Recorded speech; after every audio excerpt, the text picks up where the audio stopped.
What's up, everybody? Welcome back to another psychedelic video.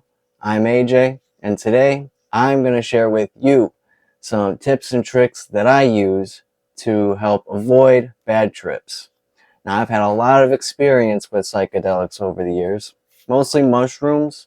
I've had a lot of LSD experience, and I've even had some DMT experience. So, I've had some experience with bad trips, and over the years, I've sort of developed a skill set to navigate these sort of experiences, and now I'm going to share them with you so you won't have to. Now, people say things. They say things like, there's no such thing as a bad trip, and the bad trips are the ones that you learn the most out of. And that may be true for some people in some instances, but the thing about bad trips is they really fucking suck. I mean, they are terrible. When they hit you, they really, really hit you.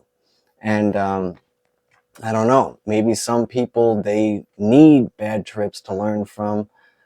I'm not one of those people. And I'm hoping that I can help some of you out there kind of avoid these tough experiences. Now, quick disclaimer, I'm not instructing anybody to go out there and to use psychedelics or to go out and do anything illegal.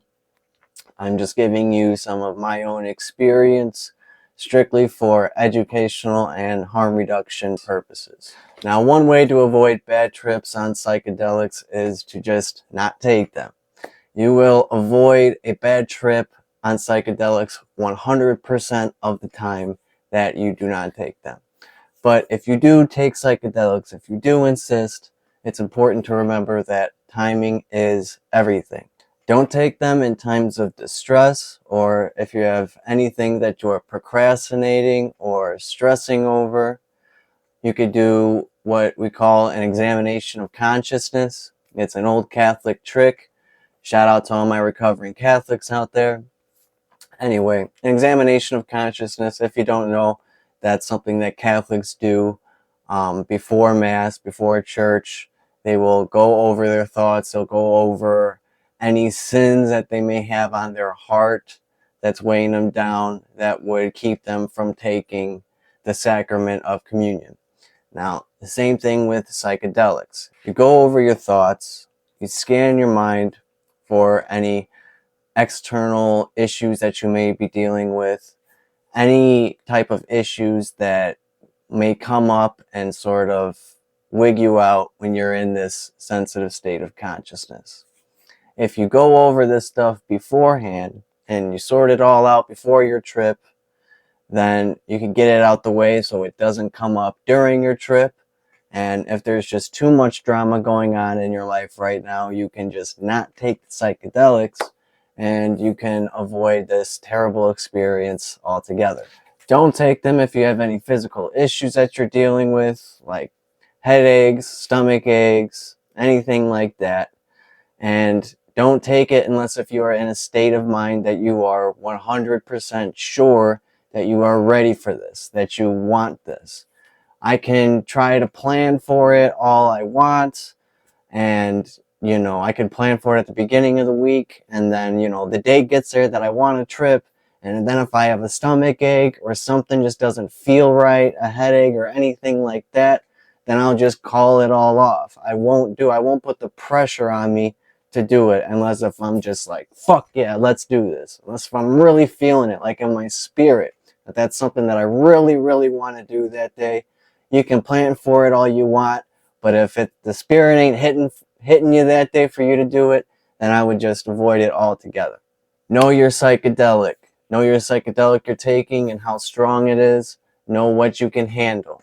If you're doing LSD, try to figure out how strong those LSD hits are before you take them. Find yourself a trusted source. If you're going to just start out doing this stuff, then I would start out small, something with like 50 micrograms of LSD, or I wouldn't even go to 100. I would go really small first and then build yourself up from there. If it's bitter, spit it out. If it's bitter, do not take it and just get yourself a different source altogether, please. I've had some bad experience with that type of acid. It's not LSD, first of all. It's a research chemical. It's bathtub acid, okay? And the reason why it's making your tongue bitter and numb is because there's methamphetamine in it. So spit it out. I've had some really, really hellish times off that fake acid stuff. You don't want that stuff at all. You can more accurately dose yourself if you're taking mushrooms. If you're doing mushrooms, don't start with more than like a couple of grams. Um, know your strain that you're taking. You can research your strains online that you're taking and figure out how strong it is, what type of trips it's going to be. For strains like penis envy is a whole different story altogether. That's its own class of psychedelic. Okay, if I say, take this much, I'm not really referring to penis envy. I would just take like a bite of penis envy and see how you feel. Penis envy is good if you're taking smaller doses than you normally would with other mushrooms, but there's some strains that I avoid altogether. Strains like Jedi Mindfuck and Creeper, stuff like that, I just don't take those. And a good way for you to know what strain that you have, if you don't want to just go off of word of mouth with somebody else, you can get your own spores online and you can grow your own fungi yourself. You get a trusted vendor, you get the spores from them. That way you know exactly what you're taking. You know that it's not there's no fentanyl or any crazy, nothing else is in there at all besides the work of your own hands. And growing your own mushrooms is really good for you too. It teaches you skills that are useful to have when you're on a psychedelic journey. It teaches you stuff like cleanliness, attention to detail, how to fix and correct problems that may come up. It teaches you patience, punctuality. It teaches you how to stick through something all the way through. These are good things that you want to have when you're going into a psychedelic trip. Just leave substances like DMT and salvia for the pros, okay? If you're just getting into psychedelics, don't just start with like DMT. That's like, never shooting a firearm in your life and going right to an RPG launcher. You know what I mean? It's just not a good idea to do. Build yourself up, get yourself some other experiences under your belt with some other psychedelics, and then if you come across it later on in life, go from there. Now, a big piece to all this, I think the most important thing to do when it comes to psychedelics is surrender. Learn the art of surrender. Get real comfortable with humbling yourself before a plant. If you can't humble yourself before a plant, then just don't take psychedelics. You have to surrender. You have to understand that you are not in control for the next 6 hours or 10 hours or whatever it is that you're taking. The biggest problems that I've ever had with taking psychedelics is my failure to surrender, just trying to resist. I wanted to fight it. Anytime I've ever fought it, I've had terrible, terrible times. So be prepared to surrender to the experience and just let it happen. If there's bad things that come up, just understand it's trying to teach you something and just let it do what it wants to do with you. You will get through it. You will be just fine. And it only gets really, really scary the more and more that you try to fight this off and keep it from happening. Face it head on. The only way out is through. Respect psychedelics. Don't abuse them. Don't take them too often. Don't take them. I wouldn't take them more than every once a month or once every other month. That should be about it at the most. I mean, even doing it like once a month is like heavy. Like you should take time in between your trips to really integrate into your everyday life. Learn from them, learn from your experiences, talk with the psychedelics. I have like a whole relationship that I have formed with mushrooms. Like, I talk to mushrooms before, during, and after a psychedelic trip, even when I'm not tripping. At the beginning of a trip, I usually say something like, I'm all yours. You can exalt me. You can tear me to bits. If it's the latter that you must do, please be brief. Please be gentle. I'm here to learn from you. I'm all yours. And say something like that, and I'm sure to show gratitude for my experiences throughout the trip and towards the end of my trip. Setting, we've all heard of it before. Have a safe place that you're going to be where nobody's going to bother you. Um, have a plan, stick with that plan. Don't be changing up your plan to go do this or to go do that. Don't make plans to go on a nature walk with psychedelics until you really know how psychedelics affect you.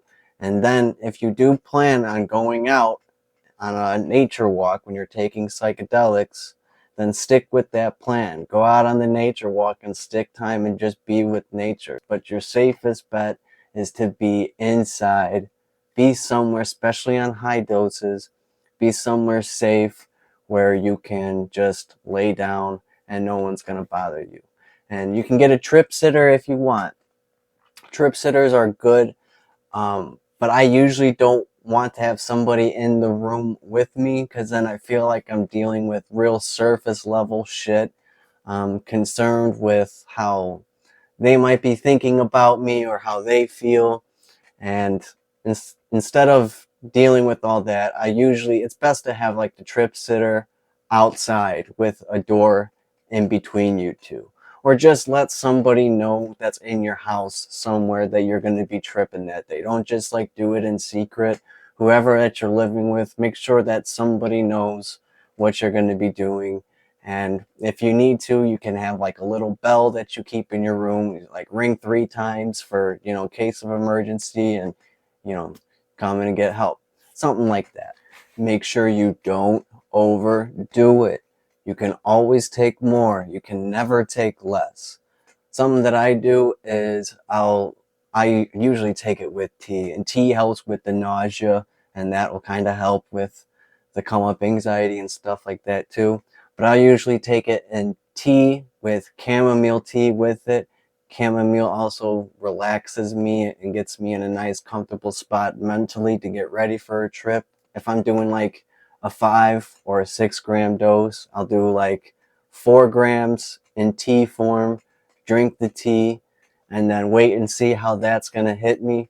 And then I have like another gram or two that I can just take and just eat whole next to me if, I'm feeling good to take it or not. So make sure that you understand you can always take more. You can't ever take less. You can always just save more to have right next to you that you could take 45 minutes later after you see how it's going to hit you that day.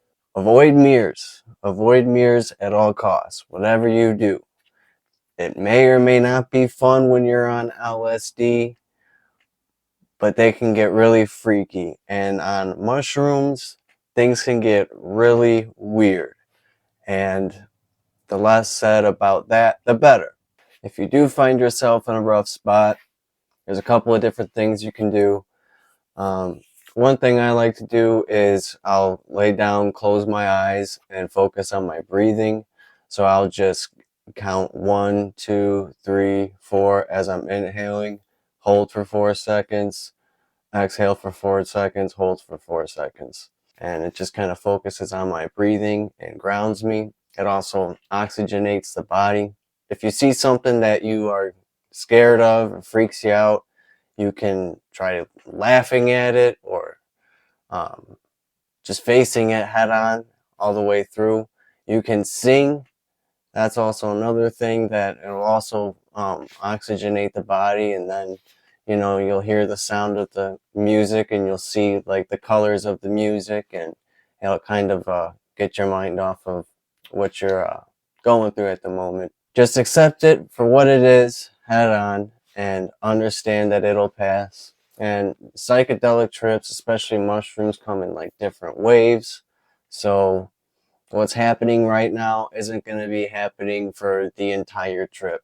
And especially at the beginning of the trip, uh, people get come up anxiety a lot. That's really common. Even I get it sometimes too.